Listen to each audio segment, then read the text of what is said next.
전라북도의 아름다움을 걸으면서 만끽하는 명품 여행길, 전라도 천년의 역사와 자연을 담은 길, 전라북도 천리길. 44개로 이루어진 전북 천리길을 매주 하나씩 만나보는 시간입니다. 내 친구 전북 천리길을 소개합니다. 지난주에는 상록수 원시림과 다양한 종교 유산이 어우러진 김제 금산사길을 다녀왔었죠. 오늘은 부안으로 떠나보겠습니다. 오늘 천리길 안내해 주실 분 최희든 해설사님 자리했습니다. 해설사님 안녕하세요. 안녕하세요. 네, 제가 이제 스튜디오로 모시려고 하니까 오시지 않겠다고. 네. 너무 떨려서 못 네. 들어오겠는 거예요. 네, 하지만 오늘 잘해 주실 거라고 믿습니다. 오늘 소개해 주실 길은 어떤 길인가요? 네, 오늘 소개해 드릴 길은 부안의 해넘이 솔선길인데요. 이 길은 마실길 4코스로 되어 있고 또 부안 천리길 2길로 되어 있습니다. 네. 부안은 사시사철을 언제 가도 너무 좋은데 특히 겨울에 가면은 그 겨울의 매력이 또 있을 것 같아요. 네, 저는 이렇게 흥분도 하고 업된 스타일인데 약간 차가운 겨울바다를 가면은 좀 마음이 차분해지더라고요. 그래서 그게 부안의 매력이 아닐까. 좀 차가운 바람이 함께 있는 곳이. 찬 겨울 바람으로 정신이 이렇게 번쩍 드는 네, 그런 매력이 있군요. 네. 그럼 지금 이렇게 정신 차리려고 저희가 이 길을 꼭 가야 되는 거죠? 네, 그럼요. 네. 네. 그럼에도 이게 찬 바람에 정신 차리는 거 외에도 꼭 가야 된다. 반드시 가야 된다. 그런 이유를 몇 가지 얘기해 주신다면요. 네, 제가 또 좋아하고 꼭 가야 되는 이유는 해물이나 날 것들이 있어요. 근데 겨울에는 먹기가 어렵잖아요. 그래서 네. 가까운 부안으로 가서 풍성하게 먹을 수 있어서 그게 또 매력이 있는 것 같아요. 먹는 얘기인가요, 결국에? 네. 네, 다양한 해산물들을 또 먹을 수 있기 네. 때문에 이 최근에 저희 지금 방송하기 전에 또 부안에 잠깐 다녀오셨다고요. 네네. 지난주에 다녀왔어요. 네, 지난주에. 지난주 날씨 엄청 좋았는데? 네, 저는 약간 겨울바다라고 하면 눈이 있고 이런 모습을 좀 상상을 했는데 다행히도 따뜻한 겨울바다를 보고 와서 너무 따뜻했어요. 네, 맞아요. 네. 이렇게 따뜻한 바다에 또 매력이 있잖아요. 맞아요. 겨울인데 따뜻한 바다라니. 기대를 하지 않았는데 이렇게 날씨가 좋으면 조금 더 소풍 온 느낌도 많이 들었고요. 또 햇빛이 바다를 비추니까 네, 여름에만 볼 수 있는 그 반짝반짝함을 겨울에도 다시 볼 수 있어서 되게 좋았어요. 여름과 겨울 바다를 다 맛보고 네. 오셨습니다. 어떠한 경로로 걸을 수 있는지 들어볼까요? 네, 일단 해넘이 공원을 시작으로요. 조금 올라가는 길이 있어요. 오르막이 있군요. 네, 오르막이 있어서 금세 높은 위치에 오를 수가 있어요. 오르막이 또 짧아요? 네, 오르막이 그렇게 많이 길지는 않아서 또 바다를 내려다 볼 수 있는 곳이 금방 나오고요. 좀 그걸 넘어가면은 봉수대를 올라갈 수 있는데 아무래도 겨울에는 봉수대 가는 게 조금 더 위험해요. 왜냐면 그 가파른 데에서 조금 더 가파른 데를 올라가야 되기 때문에 네, 이번에는 날씨가 따뜻했지만 킵했습니다. 다음에 또 올라가려고.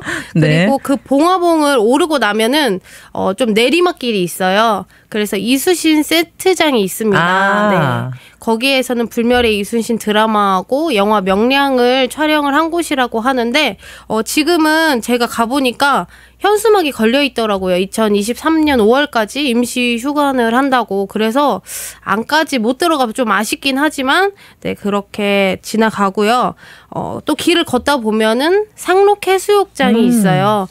상록해수욕장은 아무래도 이름처럼 솔나무도 많고 맞아요. 예, 작은 캠핑장처럼도 되어 있고 해서 좀 편안한 곳을 또 지날 수 있고요. 또 마지막으로 솔섬이 있습니다. 솔섬에는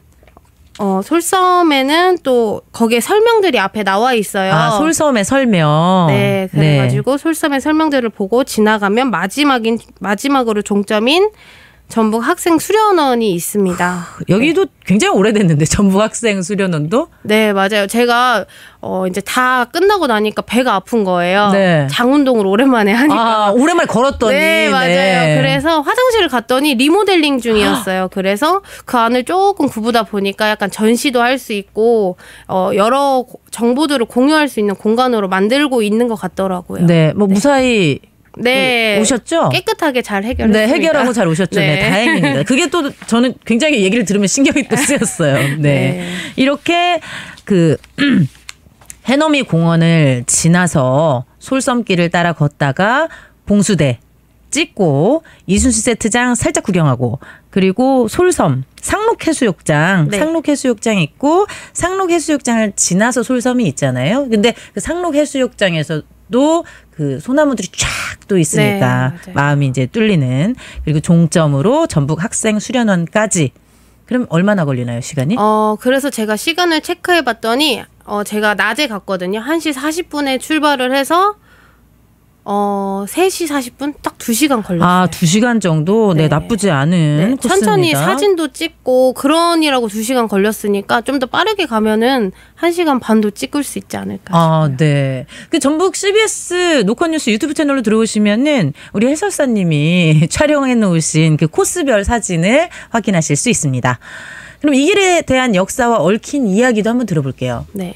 이 길은 아까 이야기했던 봉수대가 있어요. 봉수대라고 하면은 연기를 피워서 우리가 신호를 하는 거잖아요. 네네. 그래서 변산반도에 서쪽 끝에 격포에 위치한 봉수대로서 조선시대에 서해바다를 방어하기 위해서 격포진이 있었던 곳이라고 합니다. 네. 그리고 봉화산은 해발 177m로 큰 산에 비해서는 낮지만 격포항을 한눈에 볼 수 있는 곳이기 때문에 적을 관찰하기에 최적의 위치였다고 이야기하고요. 그리고 또 지나가다 보면은 궁항마을이 있어요. 궁항마을 너무 귀엽네요. 네, 이름이 특이해서 저도 참 궁금했는데 위에서 보면은 그 마을의 모양이 활을 당기는 모양으로 되어 있다. 그래서 궁항마을이라고 이름이 지어져 있고요. 여기에선 낚시도 하지만 마을을 위에서 한눈에 볼 수 있기 때문에 좀 아기자기한 모습들이 좀 예뻤었던 것 같아요. 궁항마을 너무 가고 싶은데요. 네. 낚시하면은 뭐가 많이 잡히나 보죠?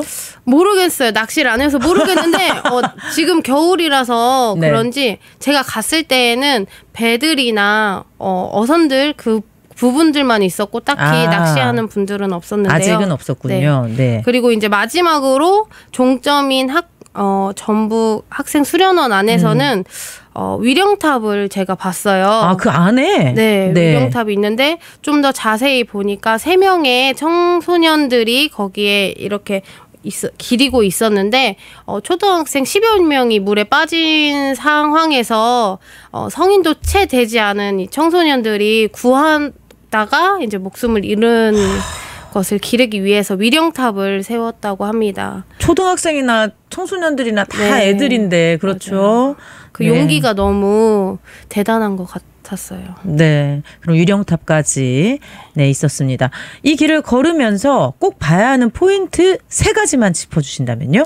네. 이 길을 걸어 보니까 말을 하고 걷지는 않았는데 그 파도 소리와 함께 걸으니까 너무 좋았어요. 혼자 걸어도. 네, 그 해안가를 걷는 그 느낌부터도 포인트 중에 하나구나 생각을 했고, 두 번째는 여기가 적벽강을 타고 노을을 보면 그렇게 노을이 아름다워요. 유명하죠. 네, 유명해요. 그래서 그거를 보고 왔습니다.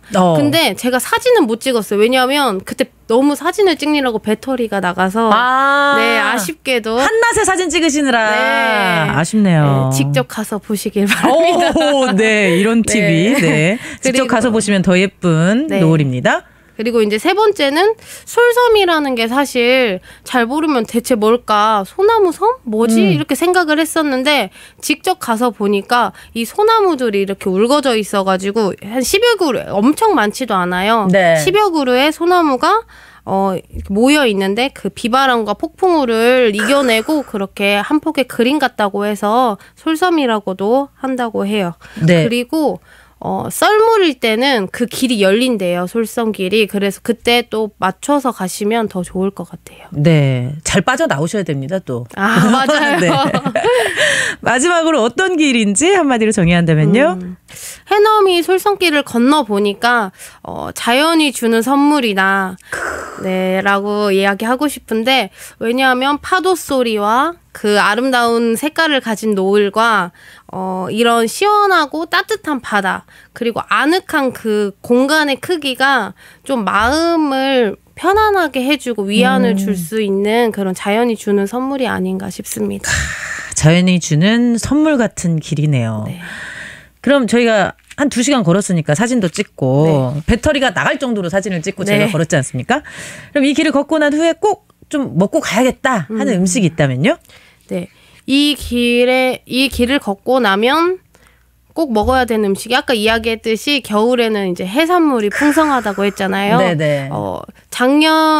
저번 달이기도 하지만 작년이 12월 달에 설숭어 축제를 했대요. 아, 숭어? 네. 설숭어라고 하면 겨울에 먹어야 더 쫄깃하고 맛있는 숭어라고 해서 설숭어라고도 한다고 해요. 네. 그래서 1월 달도 이제 설숭어가 맛있기도 하고요. 조금 더 이 차가운 바다의 느끼하고 고소한 맛을 느끼고 싶으면 기름칠 좀 해야지. 네. 메기요? 네, 메기. 바다 아니에요, 여기? 네, 맞아요. 근데 메기가 있어요? 네. 네.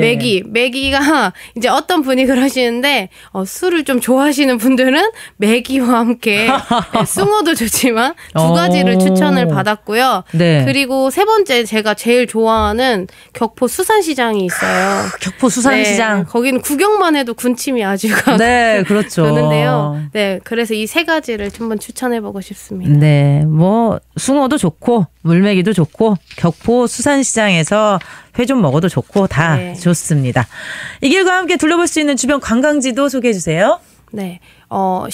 해넘이 공원의 시작점인데요. 그곳에는 약간 나무 데크로 깔아져 있어요. 아, 걷기 너무 편하겠어요. 네. 그래서 해넘이 공원에서 시작점에 위치한 그 데크는 약간 노을도 바라볼 수 있고 둘이 걸어도 좋고 혼자 걸어도 그 나무 소리를 들으면서 걸으면 너무 좋을 것 같기도 하고요.